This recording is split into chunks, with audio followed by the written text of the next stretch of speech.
Welcome back to part 2 of I Catch Killers with our guest, Rick Grossman. In part 1, we talked about how Rick had carved out a career for himself in the music industry. At the height of his success, playing with one of the country's biggest bands, the Divinals. Rick came to terms with his heroin habit, which cost him his spot in the band at the height of their success. So we ended part 1 at a pretty low point in your life, Rick. You've acknowledged you've got this addiction that's getting the better of you. You've left your spot in the band at its peak, and you're starting to test out some rehab places. So do you want to take us from there? Sure. Well, I was sort of introduced into this world that I had no idea about. I mean, I've been playing in this band and, I had a drug problem, and all of a sudden I'm starting to learn about disease of addiction, and I'm starting to learn about rehabs and detox units. And so this is like 1987, and the rehabs, like I said to you, the detox and rehabs were very heavily 12-step based, and you'd go to these places and you'd want, just not give me some drugs to come off the drugs. You wanted to do it soft, easy. And they wouldn't. They wouldn't. And there was a place in Surrey Hills, which is still there. It's called Langton Clinic. Yeah. And so this is a time when the Cross is really active. Yeah. And Langton Clinic was the place where all the junkies would go to wait for their check or whatever, Yeah. And they were mixed wards. Yeah. Women and men in the wards, in these plastic sheets. Yeah. And you could make a good movie about it, actually. But I went there, and there was a woman there who worked there who was just magnificent, and she saved my life pretty much. Yeah. But she was one of these hard, sort of tough, hard women. Yeah. Who was quite a bit older than me. She looked like Dame Edna. Right. And she'd sit there and she'd like look at you, and everything you felt like you were saying was just rubbish, And you would need someone to call you on your bullshit, wouldn't you? And especially where you come from. Like we touched on it just towards the end of the first part, but I'm not like the rest of these junkies. I tour the world, in this band, and you would have that attitude. I would imagine you'd carry that into the place, that delusional view of yourself. And the identity, Yeah. So she's the one, she said to me, she used to call me Richard. You should say, Richard, you have to learn that what you do is not who you are. Yeah. A huge thing for me, because that was my identity. Yeah. What am I without that? I'm back to Mr. Invisible, Yeah. She said to me, how do you know when an addict's lying? Their lips are moving. She said, let me explain something to you. Human beings have feelings and junkies don't. So calling yourself a human being at the moment is probably a bit much. It's really... She's hitting you with the hard ones, isn't she? She's great. Yeah. But probably just what you needed. Oh, she called me a waste of space. She called me a parasite once. But look, I was of no use to anybody, mate. Then. Yeah. I could play a guitar, and I guess I was used to but I never thought about what sort of person I was. I never thought about how I affected others. And, it was just about, the last couple of years was just about trying to survive with this bloody drug habit. And, what you've said to me there, brother, it's really brought it home. You would need tough love like that. No question. Because if someone said, look, I know we'll get you back, it's this and that, and we're soft to you, as a junkie, you'd just play on that. You would manipulate the situation. You needed someone that you couldn't manipulate. But it's heavy, what you're saying. It's like really slapping you over the head with it. Oh, mate. And my mother went to see her. Yeah. And said, what do I do?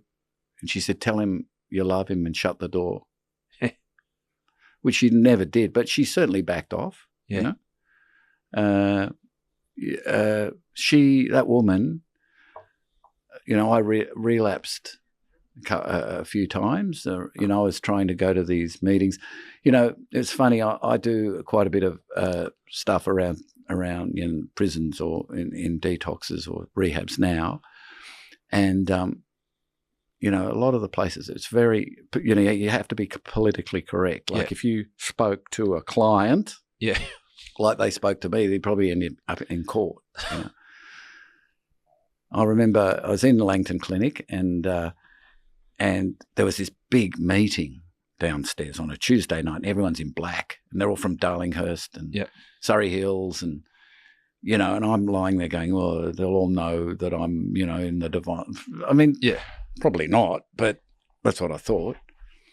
And I was really quite physically sick, and she came up and she said, "You're going to the meeting?" And I said, "Oh, Judy, I can't go. I'm too sick." And she goes, "Well, pack your bags and fuck off." Yeah. Okay. So it's like, what? And she almost led me by my ear down through this meeting in the old men's pajamas again to the front, maybe sit in the front. That's hardcore, but it is what I'm seeing, and the way you're telling your story is so well, because seeing who you were at that point in time, unless someone did that, you were going to bullshit to yourself. Absolutely. Again. Yeah. Absolutely. And, I mean, I had no idea. I'd operated, all my life on trying to befriend people and keep things, secret. And as long as people don't see what I'm doing, as well, whatever I can get away with is okay. And, I could do anything as long as you didn't see me do it. I could behave anyway, and that's right, And I was in that when I ended up in that detox. You're meant to go in there for 7 days. Revolving door. I mean, people coming in, going. I mean, all sorts of stuff going on in there. I had a guy come in there one day, and I'm lying on the bed, and he walked up and down between the beds, and he's got a big gold chain on. And he said, "I'm not staying. I can have an ounce of heroin within half an hour. Who wants to come with me?" I'm like, go away. It's almost held a crucifix up to him, It's like, go away. I don't want to hear, A great breakout. I mean, all sorts of stuff. But, I also remember, coming off it and you start laughing and you're mad. You're barking mad coming off it. And she kept me in there for 3 weeks. She wasn't meant to, but she did. Because she saw something in me that maybe this one might I was turn serious, out and she did that for a lot of people. Yeah. And she said, "I'm going to try and get you into this rehab," which was the Buttery, which is up on the north coast. Yes. And, you have to wait for a bed to become available, and she got me. And she's great, I mean, in these days, all these books written about addiction and all this, everything has to be politically correct. And I remember when I got the bed and I was leaving the detox, and there are these stairs that go down to the street, and a friend of mine was driving me to the train station, and I looked up and she's standing at the top of the stairs, and there was a light behind her. It's like this. And she said, "One last thing." So it was that she said, "Don't fuck it up." Yeah. Yeah. So I went to this rehab. Good people like that. Fantastic. Someone like that, you think how many lives she's made a difference for, and unsung. People don't give them the kudos. And, mate, but brilliant. Just, I bumped into her when I did get clean, and I'd met someone. We were in a relationship, and I said, I bumped into her in the street, and I said, "We're thinking of having a baby." And she said, "Why don't you try a cat first?" Yeah, so she's still giving you sage advice. It was fantastic. But so that area in the cross, that was the detox, and then it's in Surrey Hills, South Surrey Hill, yeah. And then the Buttery is the continuation of the process. Yeah, well, it's funny, you sit. They had this book in the detox, a really thick book on the rehabs, different rehabs, and everyone's insane in there, And I remember a guy sitting me down and going, "Now this one, this one you do this, and then this one you do this." And I said, "Have you been to all of these?" He goes, "Yeah." It's like a badge of honor. He's been to every rehab in the book, right? And so, the Buttery, I was told that I found out is called a therapeutic community, right? Which means it's run by the residents. Okay. And it's all about taking responsibility. And so I went there, and I arrived there, and I had my suitcase with all my music tapes and all my stuff, and they just took that away from me. A guy turned up there with golf clubs. Oh, right. A guy turned up with a surfboard. And they sat me down. They said, "Do you know where you are? You're in a drug rehab. A holiday camp out in the outskirts of Byron Bay." Yeah. And this counsellor, he said to me one day, I tried to, like, the way I operated didn't work for me anymore. Yeah. And you would book one-on-ones with the people in the rehab, and there's this one guy, and he had this incredible ability to just shoot you down, and I tried to befriend him. Yeah. And he just wouldn't. I was sitting with him, and he's kind of just. And I found out later when I became friends with him, and he did it on purpose. You know, he wasn't going to be manipulated by me. I was trying to make conversation with him, and he just ignored me. And you could trade off the thing that you're played in the rock band. Absolutely, you'd have the stories. I met Mick Jagger. I did this, did that. You could have manipulated if someone was susceptible to it. And I did. I did. Yeah. Operate like that for a while in there, and he said to me, maybe you should, maybe you need to sit and have a look at what's really going on here and with you, Yeah. Thanks for the talk. Got up and walked away. I was like, but they wouldn't refuse to be manipulated, and that community. What would happen is that. They'd have a meeting every week where the community sat round, and it was like a confrontational thing, where each person, so they'd say, well, how does everybody see Rick operating in the community? Yeah. And it was pretty confronting. Rick, he's a dickhead. He thinks he's better than all of us. That's right. That type of comment. Yeah. And, it was, I was there for 6 months, but 2 days after I got there, I got called up to the office, and you're not allowed to have any communication, but they got me to the office and they said, "We're going to let you have this phone call." Yep. And it was from a guy who was managing the Divinals. Yeah. And he said, "You've been replaced, and that they wish you the best, and we're heading off to America for 3 months." Jesus, how did that hit you? And I remember walking back down to the veggie patch where I was digging a hole or something with another guy. I was just like, just devastated, Because I would imagine in your mindset you would think, I've left the band, but it's only temporary. I'm just going to clean myself up, then I'm going to go back and we'll continue on. So that call, that's the type of setback that I could imagine you just, oh, fuck it, I'm out of here. I just thought I've really done a job. I've fucked my life. Yeah, and I'm speculating here, but I'm just curious. It might have been a blessing in disguise. Of course, because otherwise you might have gone through and thought, and then you'd go back to your normal habits. So that was a real wake up call. You've given away the dream job,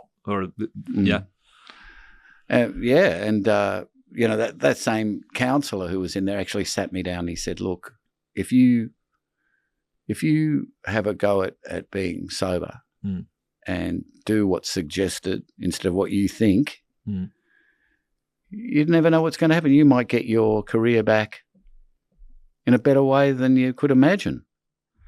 I was kind of looking at him going, "What would you know? It's 100% right." And he said it's all about changing your attitudes and your belief system in what works and what doesn't work, and being honest, And I have to say that, they could have put a little statue in the parking lot of the Buttery of me as the perfect recovering person in there. Yeah. Oh, mate, I did it so well. I was just great, and I got out after 6 months, and they had a halfway house in Sydney, And, you know, you get really close to people. Like I got really close to a lot of people, and there was one guy, and we all came back to this halfway house in Sydney, and we're all mad, barking mad. And when you isolate, I guess it's a bit like jail, you know, you're isolating, you're learning, this is your reality, and you eat and you sleep and you do this and so I come back, and this house, everyone's mad in the house. And this friend of mine said to me, "Hey, I used a week ago and it was fine." Oh, no. Mate, I just click, let's go. And overdosed in a garage in Arncliffe, you know, terrible. So that was 7 months, giving up your spot in the band, done all that hard work. Yep. And it would have been hard work. It would have been mind-numbing at stages of, progress here, one step. And then you go there and stuff that up like that. Yep. And then did you hate yourself? But then, you know, I had to move out of that house, and of your own volition, or because I had to, you know, I mean, it was all falling apart, and people were using, and there was no sort of there's no one sort of seeing the place. And I went and stayed with Rob for a while, and then I moved into a place, just different houses, and started going to the meetings. Yeah. But still just relapsing, constantly relapsing. And so a turning point for me was, you know, I'd go to the meetings. I understood in my head what the 12-step program was about, and total abstinence. And I really wanted what I saw in the meetings, that people had some sort of, the fight had gone out, and they were at peace, you know. And was it abstinence from all drugs, alcohol as well? Or, all drugs. So and just alcohol, staying clean the whole way through. Yeah. And, you know, it sort of wasn't funny at the time, but I was so I've gone to the Cross to take money out of the ATM to pay my rent. Now, why would I go to the Cross? You're lying to yourself again. Yeah. And I see this girl who's working on the street. So I said, "Oh, look, can you help me? Can you?" And she said, "Come with me," and took me to Orwell Street. Yeah. And there are all these sort of pay by the hour rooms in these. Yeah. So I go in and get this dope off this girl, and had a little bit. And I've walked out into the corridor, and there are these two guys in the corridor, and one of them is a monster, big islander. He just goes whack and hits me. I'm like lying on the floor looking at this. He's a monster. And the thing that upset me most was he was so casual. He leant over and pulled my wallet out of my pocket, took the money out, dropped my wallet, and just walked off. You know. He's one of my best mates now. Really? Okay. He's a magnificent person. But when he first came, well, I was about 3 years clean, I think, when I bumped into him again in a meeting. I said, "I know you," and he was mortified. That's funny. I've heard the way relationships have started, but that's an out there one. Yeah. So so you belted. You just you're falling back into that life of a junkie. But it was worse, mate. Yeah. You know, and look, I wasn't a King's Cross homeless street user. Yeah. But I was up there, and I thought, this is the sort of stuff I've got to look forward to now. This sort of stuff. Yeah. Scurrying around, and I did it. You know, I scurried around and, you know, bought off people working on the street, and you know, and I don't know. That night, I just I don't know. I just started to actually do the action. It wasn't thinking stuff, it was action, going to the meetings, sitting there, and I'd make a commitment to myself that each night I go to bed sober. So it's a lot easier to get through a day than someone saying to you, "You can never drink again." Yeah. So short-term goals. Mm. Did you, clearly you're letting yourself down, Rick, but what about the people that had supported you, all that? Did you feel that you were letting them down, like the family and friends that hung on during this process? Yeah. Because I would imagine they'd be on sky high with excitement. From the from the fact that we're going to get Rick back, we're going to get him back, and then you've got their expectations up there, and then you're back down in the gutter. Mm. That would have to play a part on you too. So there'd be a sense of self-loathing, I would imagine. Oh, massive. Yeah, massive. And I don't know. I kind of struggled along, and people shut their doors. Quite a few people shut their doors. But, the people who were going to the meetings never did. Yep. The other people who knew exactly where I was. Yeah. Because, I didn't cartwheel into a door of a meeting and go, yahoo, this is what I wanted. This is wonderful. I wasn't happy. Yeah. And, this is how it works. People helped me and supported me, people in the meetings. People who don't understand about addiction, it's a very difficult thing to understand it without going through it. And that woman who worked at Langton Clinic was one of the few people, she wasn't an addict or an alcoholic, but she understood. One of the few people I've met who know what that's like to be in that compulsion, have that thing running your life, driving you. But, I did what was suggested. I put one foot in front of the other and days turned into weeks, weeks turned into months, and then stuff started to happen. Yeah. And, I started to feel better. This is a funny story, and, I started feeling quite good, and my self-esteem started to come back and started to feel a lot calmer. And I became part of this sort of secret society in Sydney of all the meetings and people, going from meeting to meeting. And you become addicted to the meetings. I did. And it was good, it's good. And, you'd meet at the Tropicana in the Cross and, we sort of all supported one another. Yeah. And a friend of mine he gave me a job delivering food. Yeah. And it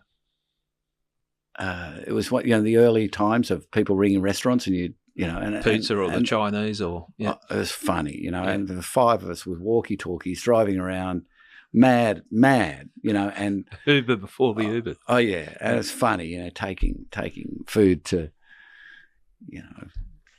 apartments and all sorts of stuff's going on in the apartment, and guys opening the door naked to him. Why don't you come in and join the party? It's like, it's your pizza, mate, And one night I'm driving down William Street and a car pulled up next to me, and it was all of hunters and collectors. Yeah. And they all went, Rick, where have you been? And I said, where are you guys going? And they said, the ARIA Awards. I said, all right. They said, where are you going? I said, I'm taking pizzas to Centrepoint. And they all looked at me like, what? I said, all good. And I felt really good because I didn't have any responsibility, Yeah. That same woman in Langton Clinic, she made me, I've still got it somewhere, she made me sign a contract. She wrote a contract out that I would not touch my guitar for 6 months. Right, okay. Because of the identity. What you do is not who you are. Right, that would have let you fall back in with all the hubris that you would get playing the guitar. Yeah. I had to. I was I'm not the bass guitarist in this. I'm Rick who happens to do that. Okay. And it's kind of painful to actually be sitting in yourself and not have anything to, distract you. And yeah. And then I get the phone call from the Hoodoo Gurus, which was pretty startling. And did you hear, had you got any rumours that people might accept you back in the fold, or? I hadn't really thought about it. I knew that my reputation, people were talking about me in the music industry, being a junkie. Yeah. Well, that's right. It's a stigma that's attached. And I would imagine a lot of people would think once a junkie, always a junkie. And so they'd be taking a chance on you. Mm. I mean, it's all right to drink, 400 beers or do, a couple of ounces of Coke, but you don't go near that,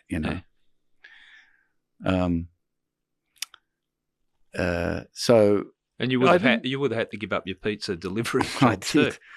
It was funny. I have this friend. He's a great guy. He was Midnight Oil's tour manager in the 80s, and he used to work for us in Matte Finish, and he became a drug dealer. Right. Yep. He was known as Big Deal Neil. Then he became Bad Deal Neil. Then he became No Deal Neil, and he was a nightmare, And he got clean before me. Yeah. And he really helped me when I started coming in. Yep. And he was working with the Hoodoo Gurus. Right. And he said to me one night, their bass player's leaving. You should go and have a play. Now, everybody in Sydney wanted to play with the Hoodoo. Yeah, it's a good gig to get. A huge gig. And so I went along and I kind of knew their drummer really well. Yeah. Because I'd started playing when I first left school. He was playing with me when I first started. I went along and they said, well, we've seen you play a lot. We know how you play. It's not an issue, Yeah. Are you still using? And I said, I'm 9 months clean. Yeah. And if I keep doing what I'm doing, I'll stay that way. But I wanted to, it's funny, you really want to control the situation. You want to make someone believe, oh, no, it's all good now, Yeah. And it was really hard to try and approach that situation in a different way. Approach it in a more honest way. Yeah. Because the old Rick would have gone, yeah, I'm clean. Mate, all good, you know. But I said, look, yeah, I've had these issues and, yeah, it was bad and blah, blah, blah. And look, this is what I'm doing. And they said, great. Then they said, what's your favourite movie? And I said, Dr. Strangelove. I don't know if you know that old Peter Sellers movie. Yeah. And they said, you're in the band. So, and, the Gurus is stuff is important. Our personalities. It's an important thing to be part of a band you're talking about. You got to gel. And, I had, and my life changed. Yeah. Like that, within those 2 days, I joined the Hoodoo Gurus and I met my ex-wife. Yep. Ex-partner. And all of a sudden, I'm getting, I had some money. I was You're back touring again. You're in one of the biggest rock bands in the country. And I did what any selfish junkie did. I took credit for it. Yeah. I did it. Talk me through that. I did it. And, it's embarrassing to say, but, I was going to the meetings and, but, all this other stuff started happening. And look, one thing that maybe, people might be able to understand when they talk about the disease of addiction. Yeah. Now, I had all this great stuff happening in my life. Yep. Never had my name on a lease, never had a car. Yeah, that's interesting. When I think about it back then, how did I live? I used to live in my cousin's place and he used to buy food and stuff, but, and I started to, I had to do my tax. I had never done my tax. Becoming a citizen. Yeah. And I'm feeling quite good about myself, and I've met someone and we're living in this apartment and we're going to have a baby, and I'm walking through the cross to meet a friend for coffee, and I walk past the doorway and there are 2 people in the doorway shooting up. Yep. And I looked and I went, you lucky bastards. Really? So it's still that strong? And I thought, that's what they're talking about. Yeah. This self-destructing voice or this thing that we have that wants to burn your life down. It's scary, isn't it? Hey, anyway, I ended up, I was 15 months clean, and everything was going well, and but my recovery had become not so important, because good things were happening. Yeah. Now, these are the sort of good ideas I get on my own, right? So we're going overseas, and I think, maybe I get a little bit of dope for the plane. Knock me out on the plane. No one will know. No one will know. Old way of thinking. Yeah. And I did that and came back, and it was just bad. It was bad. I got back to Sydney and just relapsed a few times. Yeah. My ex asked me to leave the house. I had a new baby. So it's constantly there. Yeah, you've done what's considered the hard yards, and you can get drawn back into it. I kind of, I deceived the band, and but what happened was I had last time I ever used drugs was in Albury, Wodonga, in a hotel. I had an overdose. Bad. It was a bad night, and I don't know why I walked out of the hotel in the morning, and I just went, I'm done. And I rang a guy who was helping me in Sydney, my sponsor. Yeah. I said, I'm done. And we were going to the Snow to learn some new songs for a week. Yeah. And I rang my ex and said, I'm done. Will you give me another chance? She said, yep. And I came back and I just did it. Yeah. And, my life changed. How long ago was that, Rick? It was 1990. Yeah. July the 3rd, 1990. Right. And you still feel you got to work at it? So who wants to go through life white knuckling stuff? Yeah. It's a horrible way to be. Yeah. The stuff that happens when a bunch of people get together to support one another and help one another. Yeah. Whatever it is, going through cancer or losing kids or whatever it is, there's a magic that happens. And addiction's no different. And so this is why all over the world, the 12-step fellowships that work with gambling, for all sorts of things, because it's all about one person supporting another. And, I'd got back to that thing of, I can't use drugs anymore. I can't, white knuckling each day. It was like all I could think about. Yeah. And one day it changed. Yeah. I just went, I don't want to anymore. 180-degree shift. I used to try and work out why that happened. I don't anymore. Yeah.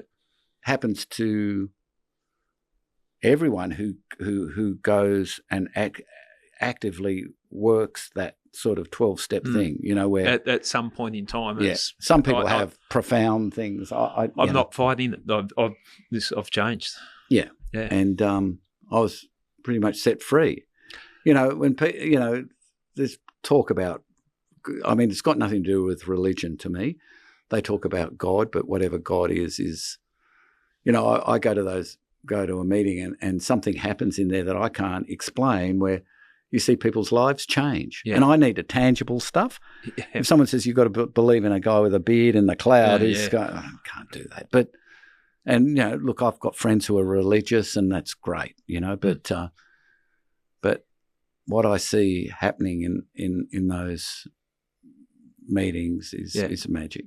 And it changes. There's something that you've said in part of the research I did preparing for this, or it might have even been in one of the chats, but the recovery makes the ordinary extraordinary. That's right. And when I heard that, I thought that's a pretty cool way of looking at it, isn't it? Because the simple things in life, it's, wow, I can take it in. That's right. Almost stop and smell the roses. And, mate, it's, I used to walk up and down Bondi Beach, and I look at people and I think, how do people go to the beach? How do people have a picnic or, kick a ball around? Or, I couldn't. It was never enough. Yeah. Never enough.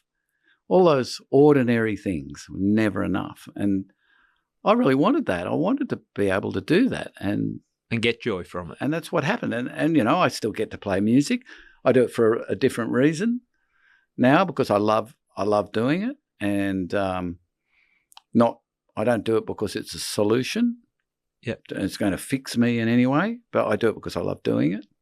There's another realisation you came to because you do a lot of work in the prisons and helping people and telling your story or helping them with their journey fighting addiction. But I thought it was interesting. You played a big gig with the Hoodoo Gurus at the entertainment centre, and it was rocking. It was great. Yeah. You've gone to Long Bay, I think, for the first time to speak to people, and you said that when you were walking out of Long Bay, you had this warm feeling that was higher than the high that you had the night before playing in front of all the audience. That's right. Talk us through that. It was the feeling that I always thought fame or whatever that sort of thing would give me. Yeah. You know, the night before, 2 nights before or whatever it was, we played and it was great. It was terrific. And I was clean, you know. But when I went to the prison that day, I was kind of disappointed because I thought, oh, this is where it is, that feeling. It's not there at the entertainment centre, it's here. Yeah. And, you know, it was a good realisation because it really cemented in me that, you know, I play music for like I said, not because it's a solution. Yeah. And helping other people. You see, I'm no saint, you know, and I don't walk around going, oh, I've got to, you know, I'm a selfless person. Yeah. Far from it. But that's how it works, and people help me. Yep. And you carry the message, you know, forward. And you know, mate, I never cared about anybody. You know, I didn't. And you become a shallow person, don't you? If it's you're that way. So I never, you know, I'll walk over anybody to get drugs. Yeah, I'd lie to anybody, you know. And now, you know, I haven't done this myself. I've been changed into a human being. Well, it's interesting, isn't it, that journey that becomes a human being, because it's being a human being, a good human being, is about putting something back in, and it's good for the soul. And it's good for the soul. You're doing things that help others for no intrinsic reward, but you get more from that than other things that you might be able to do. No question. I think, you know, that's where the secret is, you know, and, you know, I'll go to a prison and then, you know, a couple of years, you know, when you go into prisons, you get to know people in there. Yeah. As, you know, if they're doing a long, you know, 8 years or whatever, 10 years, and you get to know them. And then one day you see them outside. Yeah. And it's great. It is good. And I've changed my views since I've left the cops, because I've been able to sit down with people. Yeah. Before I was locking them up, put them in prison, and seeing people that come out, sit down, because before they were the group of people in the green that they're behind bars for a reason. But hearing some of their stories and understanding, and you going in and helping people within the prison, at some stage, the majority of them are going to be out in society. So it's in everyone's benefits to create an environment where they can come back and be a member of society. So, I mean, it's a great,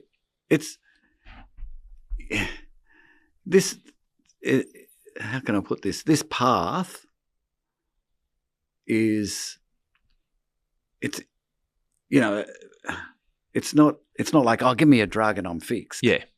It's actually, you've got to actually do it yourself. And, you know, I wasn't very good at taking responsibility for myself. Yeah. Or I'd blame others or whatever, you know, and you know, when I was 5 years sober, yeah, you know, I had young children, and my ex, her sister was also in recovery, and she had a young child, and we all lived very close to each other in Bondi. Yeah. She went into hospital to have another child and had a brain hemorrhage in the hospital and died. Oh. So we've got this new baby, and her partner. And I'd never really experienced grief like that. And, there's all this talk about, God, and I'm being looked after and it's special and all this. And I couldn't understand it, how could something like this happen? Yeah. And it didn't make sense. And I remember, there are all these old blokes who were sober blokes who are all from a different era, and they're all it's probably like the old crims, all those old style bank robbers or safe crackers. Yeah. Well, the AA guys were like that. And I went up to this old bloke and said, "Oh, mate, it just doesn't, I've got to ask you, it doesn't make sense, this stuff, And he looked at me and he said, "Did you drink?" I was like, "What?" I said, "No." He said, "Do you think about drinking?" I went, "No." He said, "That's what it's all about, son." Yeah. And I thought, he's explained it to me, that there is no reason for me to go back and do that. Yeah, because confronted by a tragedy like that, that could have been the in Rick's little idiot mind going, "Oh, it wasn't my fault. Like it was, you don't understand, and I had to." And or you make it about yourself. Yeah. I'm so tortured by that. I'm going to go off. It's, Anyway. Fascinating. Yeah. Okay, this is a crime podcast. Yes. I have happened to see a photo of you, Chopper Reed, and Jimmy Barnes together. Yes. Tell me the story. Oh, what are you three dudes hanging out for? Okay. I've been interested in Australian crime. I love Australian crime history, and I've listened to your podcast. Amazing. There's some characters, Ian Kennedy and people like that. Amazing. Jimmy's an old mate, and he knows how much I love that. And I'm sitting at home one night, and he goes, "You busy? Get over here quick! Right now, quick!" And click, And so I go around to his place, and there's Chopper sitting on the couch, and Chopper had been in his video or something with him, and we had dinner and just asked him questions all night. He's a good storyteller. He's a great storyteller. Yeah, and he was fun. He loved Australian music. He loved the Hoodoo Gurus. He loved Cold Chisel. He was asking us stuff. And, he says, "You reckon I'm anything like that bloke Eric Banner?" Jimmy and I are like, "Oh, mate, I don't know. Whatever you think." You two tough guys. Yeah, but he's... he was great. He was funny. And the funny part about that was when it was in Botany at Jimmy's place, and I was going home, and Chopper was from Melbourne. And he said, I said, "Where are you staying?" He said, "Bondi Hotel." So I said, "I'll drive you back." So he's in my car. And when you have that moment of, reality, and I'm driving Bondi Road and he's chatting away, and then I just thought, hang on. How strange does life get? I've got Chopper Reed in the car next to me. It's like, he says, "Oh, come to a gig in Melbourne," and which he didn't. But it was classic. And look, it's fascinating for me. It is like the interest in true crime, and I think part of it, and like me sitting and looking at your lifestyle as a rock star touring in the bands, it's a world that most people don't get to see, the behind the scenes, and I think that's the curiosity in crime is not glorifying crime, but it's a world that most of us, fortunately, don't get to experience. So I think that's a fascination. But look, we're running out of time, so I just want to thank you for telling your story. Mate. I just think that the way that you've told it's really given me an understanding. I've sat opposite plenty of people that have had drug addictions, but really given an understanding of the journey that you've been on. But full credit to you. You have turned it round, and your life could have been a lot different. Yeah, I mean, I look, people have helped me. I've helped people. My life is full. It's the ordinary being extraordinary, exactly, and I love how my life is. And do I yell at people in traffic? Absolutely. Do I get hissed off? Do I get this or that? Absolutely. You know? Yep. Do I get scared, nervous, all that stuff? But I'm a human being. you know? Yeah. Yeah, and part of that is accepting everyone for their flaws, their good parts, and all that. But Rick, thanks so much for No worries, coming on mate. iCatch Killers. It's a real honour. Well, that goes both ways. So thank you very much, and we'll catch up soon. Thanks, mate. Cheers.